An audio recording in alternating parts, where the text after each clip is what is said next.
Dream a Little Dream by Giovanna Fletcher, read by Jessie Cave. Chapter 1. I'm by the canal. I should head straight to work, I'm already late.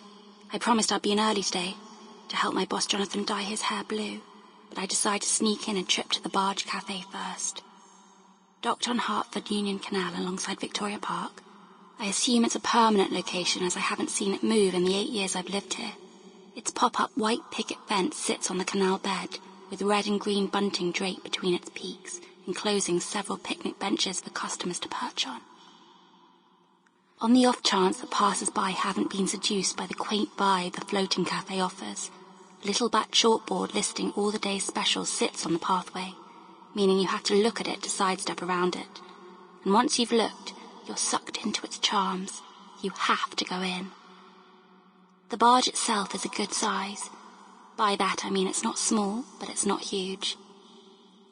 It's big enough to contain a counter of cakes and treats which sits snugly across its width, and 8 little wooden tables, each accompanied by a pair of cream chairs with red gingham seat pads to match the tablecloths.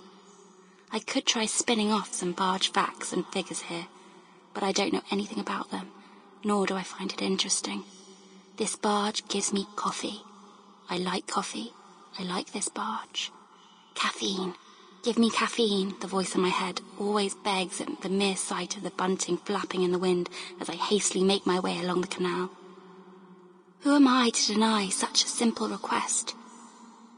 I spend far too long at the counter wondering if I can handle the guilt that comes along with a slice of Bakewell tart, or whether it's best just to leave it be. I decide against it and order a skinny latte from Dermot O'Leary, who's sweating in his trademark suit behind the counter.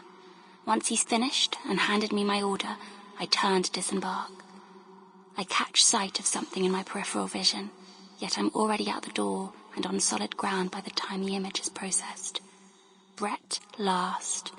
No one special, just a friend of a friend who I hung out with occasionally in my first year of university, when we had house parties or whatever. I can't really remember more than his face and name.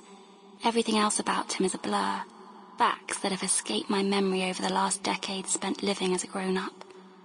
How funny seeing him there, though, sipping on an espresso with his little fingers sticking out as he brings the tiny cup to his pouting lips. I could turn back. Go say hi. I don't. He wouldn't remember me. That would be odd. Awkward. Time to sort out Jonathan's blue hair, I decide, walking with purpose towards the underground.